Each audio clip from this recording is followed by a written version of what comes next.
আজ সকালে অগ্নিকাণ্ড কৃষ্ণগঞ্জে।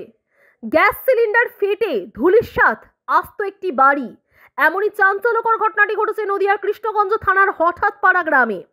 আজ সকালে কাঠের উনুনে চা করার পর সেই চা খেয়ে সকালে কাজে বেরিয়েছিল, আর সেই উনুন থেকেই পাটকাঠি থেকে আগুন ধরে যায় ঘরে রাখা গ্যাস সিলিন্ডার বাস্ট করে আগুন ধরে যায় গোটা বাড়িতে।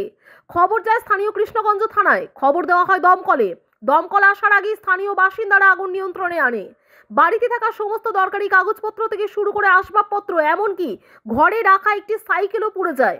তবে রান্নার আগুন থেকেই অগ্নিকাণ্ড বলে প্রাথমিকভাবে জানতে পারা গেছে, যদিও গোটা বিষয়টি খুঁটিয়ে দেখছে দমকল ও স্থানীয় কৃষ্ণগঞ্জ থানার পুলিশ।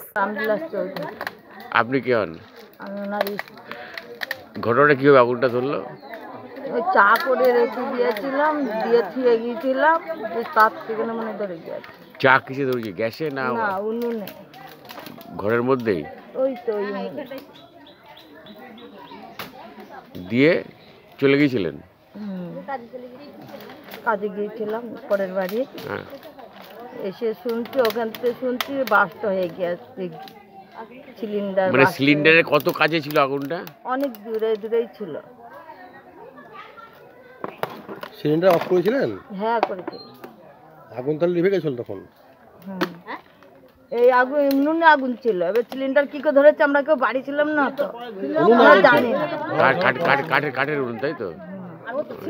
আমরা বাড়ি ছিলাম না, কি করে হয়েছে আমরা সঠিক জানি না। কি ক্ষতি হয়েছে? এই যে সব কিছুই তো ক্ষতি হয়ে গিয়েছে। আধার কার্ড মার্ক সব আধার কার্ড, ভোটার কার্ড, টাকা পয়সা সব পুড়ে গিয়েছে আমার। চাল ডাল সব হাড়ি সব পুড়ে গিয়েছে। জ্বালানি কাঠ কি আরো ছিল পাশে? না না, আগুনে এখানে চা করে দিয়ে গিয়েছিল। চা করে রেখেছিলেন? কি ঘটনাটা কি হয়েছিল?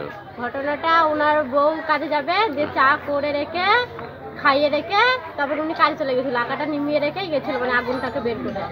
কিসের আগা? ওই যে মাটির উনুন। আচ্ছা। দিয়ে খাইয়ে দাইয়ে চলে গেছিল, মানে কাঠ। হ্যাঁ কাঠ। যে কাজের থেকে এসে আমি এখানে বসেছিলাম, যে ঘরের মধ্যে গেছে, আমার দুটো বাচ্চা আছে, দিয়ে এদিকে আওয়াজ হতে দেখি সব ধরে গেছে, ওইদিকে সব ঘর। দিয়ে আমার দাদা আছে, উনি আবার উনাকে বের করতে করতে দেখি সব ধরে গেছে, একদম দুটো ঘরই পুড়ে গেছে, আমাদেরও ডকুমেন্টস পুড়ে গেছে, আধার কার্ড। হ্যালো, আপনার নাম কি? আমার নাম সুপ্রিয়া মণ্ডল।